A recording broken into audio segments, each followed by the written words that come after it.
was the late 2000s to early 2010s where rhythm games have been the stock market of the time. Just Dance being one of those types of games, as they've been going out for almost a decade and two more, with even their spin-offs as well. But yet there are some competitors as well. Those rivals being Dance Central, Dance Paradise, Let's Dance, Kids Bop Dance Party, the video game, Star Wars Connect, where there is a dance party segment, the hip hop experience, the Smurfs Dance Party, the Black Eyed Peas experience, Michael Jackson the experience, two of the Disney Party series, even their kids versions, and even the ABBA You Can Dance version. And as time went by, the Just Dance has only been the only rhythm game to survive for this long. But there comes a new arrival ready to take down the throne of this iconic game series that's still going on. And that is Christ Bop Dance. It's basically the next future upcoming clone to dethrone Just Dance. And there is a bunch of features that this game is going to provide as long as you continue to support this special Kickstarter that could make this game officially a reality. Hello, and today we're going to be talking about the specific Just Dance clone that could dethrone Just Dance. What is Christ Bop Dance, you may ask? Well, as you can see here, according to their website, it says that it's a revolutionary mobile rhythm console game designed specifically for a Christian audience, as people have been wanting a Christian Just Dance game for quite some time, since it is really something, since Down by the Riverside is the only one we have. Anyway, our game combines the joy of dance with music that glorifies Jesus Christ, filling a significant gap in the gaming market. With your support, we aim to launch this unique game by the summer of next year, 2025, somewhere around Just Dance 2025's domain, offering an engaging and spiritually uplifting experience for players worldwide. This is, of course, where because there's a lot of artists around there that could really deserves to get in, but I think Just Dance refuses to license in the process being. How does it stand out? Well, one thing's for certain is that it's going to be Christian-focused music. Unlike the mainstream dance games, Christ Bop Dance features exclusively Christian music. We partnered with indie Christian artists to plan to secure licenses from well-known musicians as the game gains popularity. As there is a lot of different Christian artists in terms of the indie part and a lot of different icons as well. According to mobile accessibility, our game is designed for mobile platformers, making it accessible to a wider audience. It includes innovative touchscreen interactions and body tracking technology to ensure players perform dance moves correctly. In the future, we plan to make Christ Bop Dance available for console and VR devices. This is basically where it's sort of in the mobile scenario where it's trying to compete with, I guess, Just Dance Now, where it is a mobile and it's accessible with a massive catalog, and it also does these body tracking technology sort of a way. And then afterwards it's going to transform into consoles later on. That's not how Just Dance started off, but hey, there were some games that started off as mobile and then transferred to console, or games that were console and transferred to mobile in a way that's like sort of like a switcheroo deja vu scenario in a way. The exclusive gameplay says we offer both single player and multiplayer modes, online or offline, allowing players to dance solo or compete with friends. Multiplayer sessions can be hosted on one device with others, joining Viva code for synchronized gameplay. So basically they're saying that it's going to allow for multiplayer and single player time, along with the ability of both online and offline at the same time, as it's going to be very similar to what we have right now with the upcoming Just Dance newer one, where you create your lobbies with 6 players at a time for both online or offline specifically, in which of course they're going to probably have our phones as controllers, and then afterwards, just like the Just Dance controllers, and then maybe have our iPad, laptop, or TV as the way to play this clone that will soon dethrone the game series. And maybe their body tracking will be very different from the way it is. It may act different from how it's going to imply to its feedback, and the way how they might have different modes within it. Maybe even some extra little feature like maybe a karaoke bonus and maybe they'll even add some form of like special warm up in the process of how to like get ready before you start dancing in a way. Then comes the features and development, which is where it comes in. The song library, where it's going to launch with only 15 to 20 unique songs, each with its own choreography. Regular updates will introduce new music bi-monthly or quarterly. Now, this is super different because back in the first Just Dance game, there was only a first 32 songs in the first game. And it's very different because back in Dance Central, they also did the same thing with 32 songs. But they went with DLC much, much early, doubling the same amount that's in their first catalog, doubling it to a total of 64 songs in the first Dance Central. This is no exception, but they're planning to do a big change with this otherwise as the years go by and the months pass, and then they're going to keep adding new songs every once in a while within those years.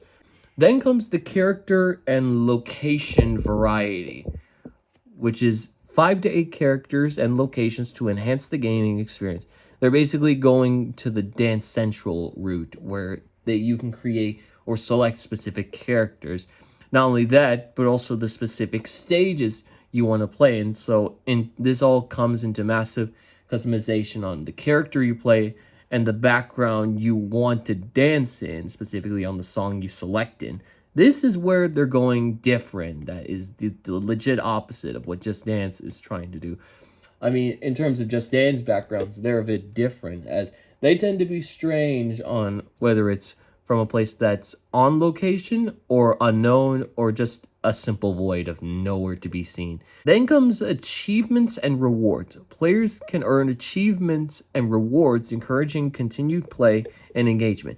Now, yes, achievements are actually the biggest thing what we need in Just Dance, most importantly. This only applies to like the PlayStation and Xbox users though, because they will receive forms of achievements on how they play the game. There's also Ubisoft Connect in terms of the newer titles where there is like little objectives that are core or little mini quests that you have to accomplish in order otherwise. But as we already know, there's already like a new progression mode in what Just Dance does. Maybe this new spinoff will probably be a little bit different otherwise. They may even do different in terms of their upcoming maybe little by seasons or events in a way that's sort of like in that scenario. Customization. Extensive customization for avatars, dance emotes, backgrounds, and more. This goes similar to the way the original Just Dance used to do, where you created your own profile and then you created your own nickname, avatar, skin with Alliance back in 2019 era. But then in the new era from 23 to 2025 and beyond, they upgraded by giving it not just the avatar, background, border, alliances, and badges.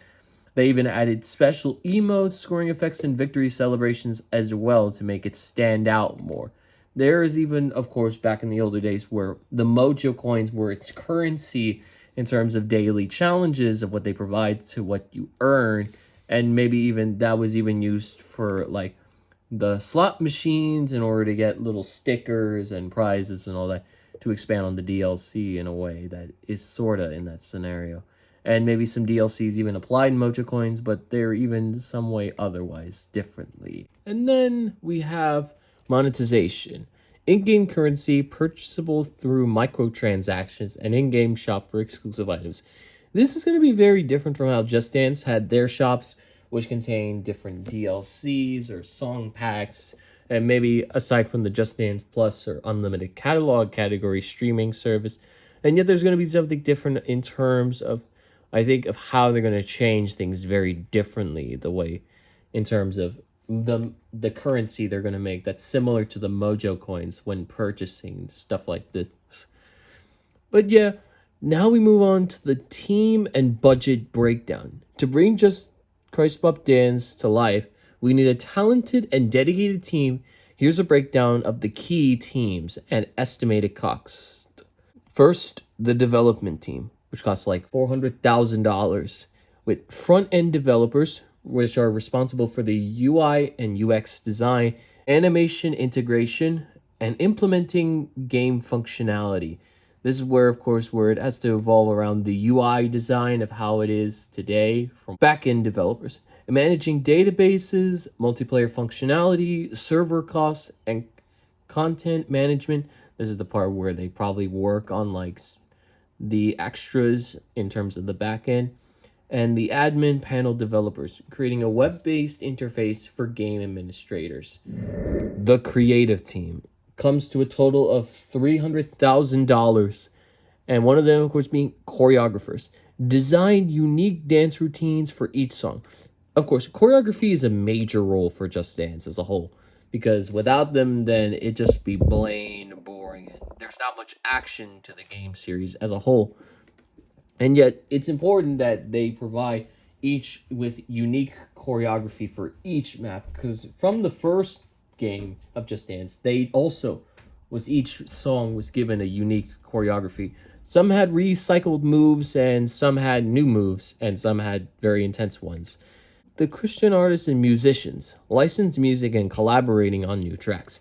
This opens lots of opportunities for famous specific singers, like for example, Jordan Felice, Lecrae, Lule, Mandisa, Toby Mac, Richard Lorenzo Jr., Big Nick, Lincoln Brewster, Matt Maher, Ariel Fitzpatrick, Brian Trago, MTM Isaiah, and Wandy. And the last part we go to for the creative team is the graphic designers, creating character designs, environments, and UI elements. This is also a major important when it comes to creating a somewhat Just Dance clone, because there is a lot of different coach designs that they could really go for in terms of customizing these characters for this clone to be made. It can be in any shape or form.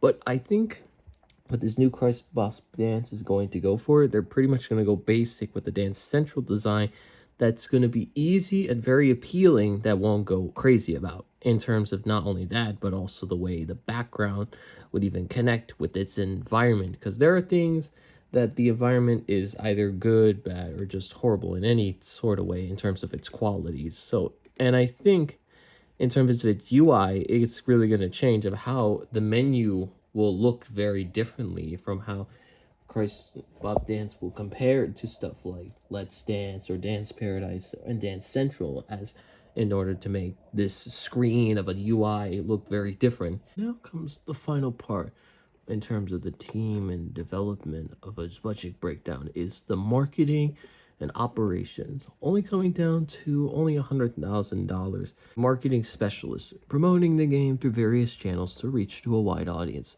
This is of course a big method where it could be spread anywhere in it for games like this. It could depend if it could have a demo or early access in ways like those, and maybe it could be show off in like different events like E3. But unfortunately, E3 is gone after its last 2 decades ago, during the 2020s, and maybe there's hope for it maybe to show up in a future event like the Summer Game Fest or the Game Awards, just to be example, or maybe even displayed in a random Nintendo Direct, whether it's a normal or partner showcase, maybe even a mini, maybe partner showcase mini, and all that way. And the second thing is customer support, providing assistance to players and managing community engagement. This, of course, is another major thing aside from customer services, but customer support is what could really change things, just to let players know on what problems that the game could be doing. It could be glitching, it could be bugging, or anything else relentless in terms of the investments in its currency and all the ways it could be going for. And now comes the very final act for the Christ Bop Dance game, and that is the risk and challenges. One of them being music licensing. Securing rights to use songs from well-known Christian artists could be challenging and may require additional funding and negotiations. This is a very difficult time, especially when it comes to buying off songs to promote specific rhythm games and stuff like that. Rhythm boxing, of course, being another one of them for the fitness boxing series as well. It's very important, especially when it comes to the difficulty when it comes to promoting it on social media platforms like YouTube, TikTok, Twitch, and many other significant social media platforms that could be used to promote their games as well in a way so they don't get copyright striked or claimed for it. In addition, this even opens up optional opportunities for some famous Christian artists that could also appear in this spotlight for the game as well, like the Casting Crowns, the Newsboys, the Skillet, William McDowell, Rebby Rambo, Yolanda, Jeremy Camp, Tasha Cobes, Jonathan Nelson, and Lori Dangle, just to name a few. The technical integration. Ensuring smooth and accurate body tracking on mobile devices is technically complex and may require extensive testing and optimization. This is a very important feature because when it comes to creating the coaches or creating the characters for a rhythm game, they have to make sure that the body tracking ability works perfectly well in order so that the motion when holding like a controller or phone or having the camera tracking to be exactly accurate, so that you make sure that the feedback actually works pretty well. Because there's actually a bunch of songs in the Just Dance Plus catalog that have the worst tracking, and they are just horrible to get a mega star on or higher score on, depending on how much effort you put into it, even if within. This even applies to also the company of where they're going with, which then leads to marketing penetration. Reaching and engaging our target audience in a competitive gaming market will require effective marketing strategies and continuous content updates. This is, of course, where it's like in a very big competition on specific companies that compete when it comes to promoting specific games on specific platforms and specific areas like computer, phone, and consoles, just to name a few within those areas. And the companies, even their sponsorships and all that way to go. It's a very big competitive scene also with other sorts of ways in media, like of course restaurants, fast foods, grocery stores, even some other iconic locations and other stuff. We've seen it all competitively in the marketing campaign as well. There's a lot of competition everywhere in the world. And then the fourth one, development delays. Coordinating between various teams and managing the production timeline can be challenging, potentially leading to delays in the launch. This, of course, has been a deal with multiple games within the process when the games started to be developed, and then some were given early access. They had to be delayed at times in a way, or then had to be transferred at demo. Of course, making a game takes a lot of time. It's the same thing as applying when it comes to creating a cartoon or creating a comic. It applies to many different sorts of resources that applies in life in different ways and different strategies and all that way to imply. It sort of goes into this push and pull scenario where the pushing effort comes to when you have to like make sure that it is perfectly made and making sure that there's no mistakes, mishapped, and it has to be making sure that everything works perfectly in a way that's like feels calm and relaxed and very satisfying to pull off. But then there's the polling strategy where it needs more time to work on and it needs more patience and let it take some more time in order to make this thing work out a little bit more. It gets into this thing, sure, the game will be like similar if it's like compared to like games that have like this sort of games that were rushed and then ended up getting free updates later on, or the games that are like either like, oh, they release but then they only get like a few small batch of updates that are really good and really fun to enjoy for a while, although they're not exactly rushed. They were just so good at completing the game that they wanted to include some extra content that isn't DLC before it even was DLC at the time, or anything else related to it. Just Dance and any other rhythm game that involves around it isn't like that. They aren't rushed, but they're also not perfect at the same time. They're just the games the way they are, especially when it comes to in terms of the music they select and the maps they create in terms of how creative they get with it. It sort of gets into that same scenario. This even applies to even their spin-offs as well from what they created as well. The conclusion of its verdict, the verdict which being that with your support, Just Dance for Jesus can become a groundbreaking game, not only entertains, but also enriches the spiritual lives of its players. Join us on this journey to create a fun, faith-filled dance game that glorifies Jesus Christ and brings joy to Christians everywhere. Your contributions will make a significant impact in bringing this vision to life. Thank you for your support and prayers. You all have to support him. This is Chris, because I know he made like a few videos where they try to create their own Christian take on a Christian Just Dance game that needs to exist, even though there are YouTube channels and other special Facebook groups and all pages and all that. But it really could really happen one day, as OpenGate is still in development, within the months progressing to become official game one day for Steam and future consoles. Maybe the Switch successor in the process, and some other consoles like PS5, Xbox Series, and many other cool things to appear. Maybe even mobile, but I don't know. But anyways, thank you all for enjoying this special video take on what they could do. But yeah, and make sure to hit the like, comment, and make sure to always subscribe and hit the notification bells at any time so you never miss a new video like this or any prediction or discussion. But anyways, thanks for watching, and I'll see you guys in another discussion like this. Goodbye, and have a blessed day.